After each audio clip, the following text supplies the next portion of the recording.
ఇంట్లో ఎవరినైనా అనుమానించమంటావు చెప్పు?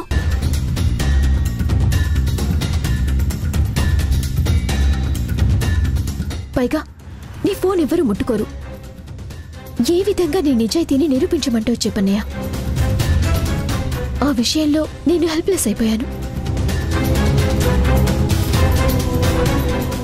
నేను ఎందుకలా చేయాల్సి వచ్చిందో నేను నాన్న వచ్చి వివరంగా చెప్పాం.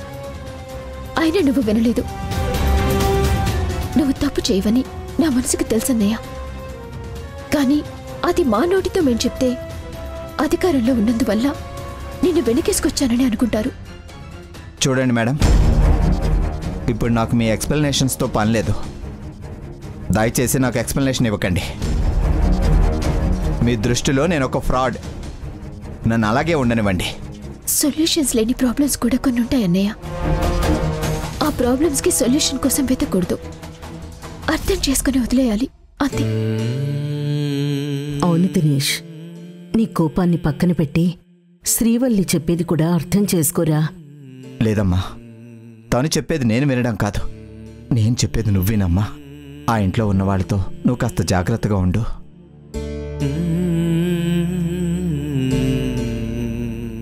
లేకపోతే నాకు జరిగినట్టుగానే నీకు జరగచ్చు. దినేష్, ఎందుకురా ఏవేవో ఊహించుకొని లేనిపోనివి కల్పించుకొని మాట్లాడుతున్నావు? ఆ ఇంట్లో ఉన్న వాళ్ళందరూ మంచివాళ్లేనమ్మా. నీ విషయంలో పొరపాటు జరిగింది నిజమే. కానీ అది ఇంట్లో వాళ్ళ వల్లో లేక వేరే వాళ్ళ వల్లో తెలియకుండా ఎందుకలా మాట్లాడుతున్నావు? శ్రీవల్లి ఇంట్లో వాళ్ళందరినీ కలుపుకుంటూ వెళ్తోందిరా. నువ్వు కూడా మా మాట వింటే బాగుంటుంది. కనీసం ఈ అమ్మ మాట అయినా వినరా? లేదమ్మా, నేను వినదలుచుకోలేదు, వినను కూడా. ఈ విషయంలో నన్నెవ్వరూ బలవంత పెట్టొద్దు. నేను చేసింది తప్పు అని పదే పదే నాకు గుర్తు చేస్తున్నావన్నయ్య. సారీ చెప్తే యాక్సెప్ట్ చేయట్లేదు. మరి నన్ను ఇంకేం చేయమంటావు? నీకు నా మీదున్న కోపం ఎప్పుడు పోతుంది? ఏం చేస్తే పోతుందో చెప్పన్నయ్య, చేస్తాను. అన్నయ్య. దినేష్,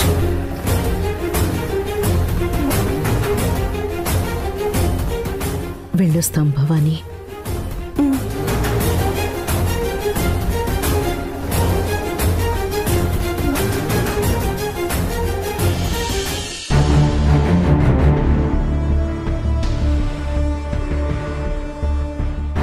సీతమ్మగారు రావడానికి ఇంకా లేట్ అవుతుందా కోదండరామయ్య గారు?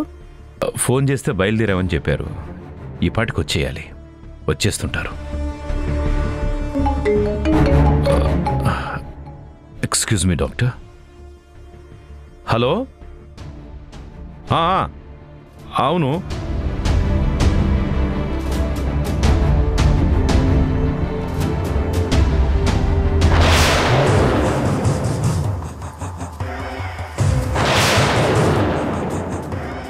డాక్టర్ ఏంటి ఇలా వచ్చింది? అత్తయ్య కూడా ఇక్కడ లేరు కదా.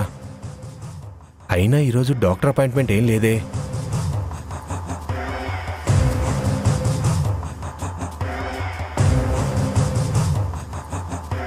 Hi doctor. హాయ్ అండి. ఈరోజు మేము మీ అపాయింట్మెంట్ తీసుకోలేదు, అయినా వచ్చారు. మిమ్మల్ని ఎవరు పిలిపించారు? నేనే పిలిపించాను.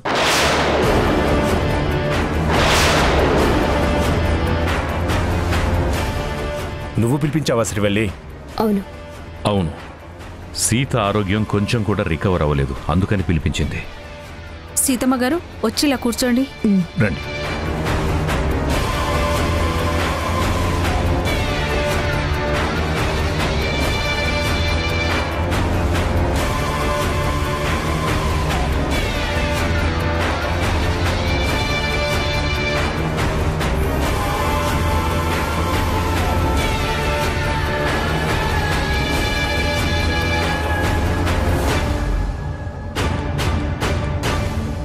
బీపీ నార్మల్గా లేదు, ఉండాల్సిన దానికంటే కొంచెం తక్కువగా ఉంది.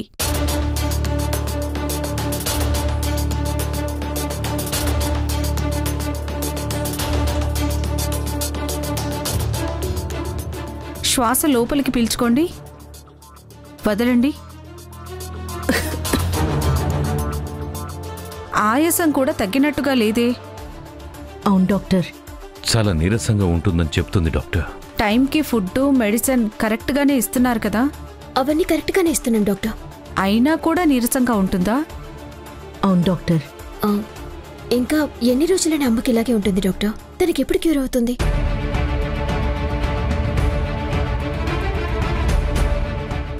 ఆవిడ హెల్త్ ఎందుకు ఇంప్రూవ్ కావట్లేదో నాకు అర్థం కావట్లేదండి. నేను ఇచ్చిన మెడిసిన్స్ కూడా చాలా మంచివి. వాటితో ఆవిడ తొందరగానే రికవరీ అవ్వాలి. కానీ కొంచెం కూడా ఇంప్రూవ్మెంట్ కనబడడం లేదు. మరి మెడిసిన్స్ ఏమన్నా సీతకి పడట్లేదంటారా?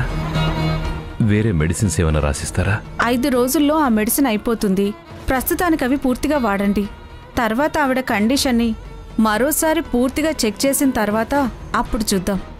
అలాగే డాక్టర్ గారు. ఇక నేను వస్తానండి.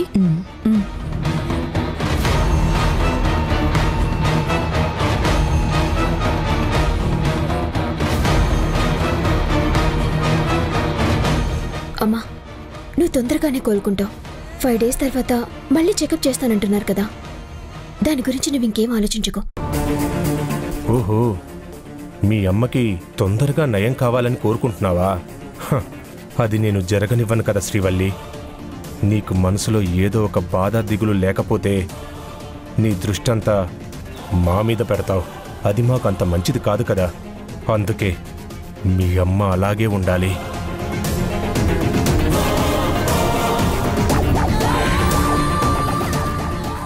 ఏదో ఒక ప్లాన్ వేసి నీ దగ్గరున్న ఆస్తిని ఎలాగైనా కొట్టేస్తాను. దానికన్నా ముందు నేను నీకు దగ్గరైపోవాలి. ఈరోజే దానికి ఏర్పాట్లు జరిగేలా చేస్తాను.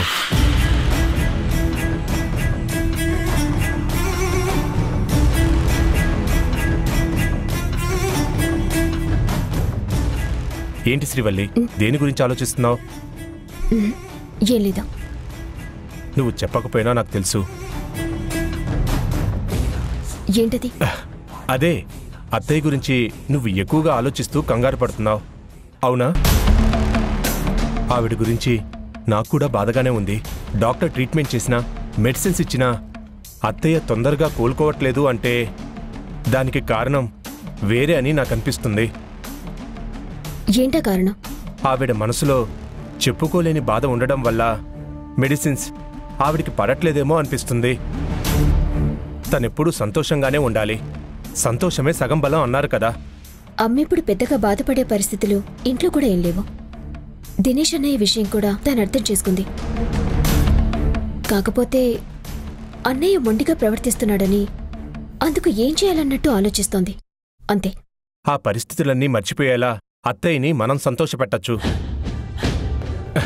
ఏంటి అర్థం కావట్లేదా? మనిద్దరం కలిసి అన్యోన్య దంపతులుగా అత్తయ్య వాళ్ళకి కనిపిస్తున్నా కానీ అది వాళ్ళకి పూర్తి ఆనందాన్ని ఇవ్వదు. అంటే ఏంటి నువ్వు చెప్పేది? అత్తయ్య మావయ్య మన నుంచి ఎక్స్పెక్ట్ చేసేది వేరు శ్రీవల్లి. అది మనకు చెప్పకపోయినా వాళ్ళ మనసుల్ని బట్టి మనమే అర్థం చేసుకోవాలి. ఏ తల్లిదండ్రులైనా పెళ్ళైన కొత్త దంపతులు ఎప్పుడు శుభవార్త చెప్తారా అని ఎదురు చూస్తారు. అందుకే ఈ రోజు నుంచి మనిద్దరం సంపూర్ణంగా భార్యాభర్తలు అవుదాం.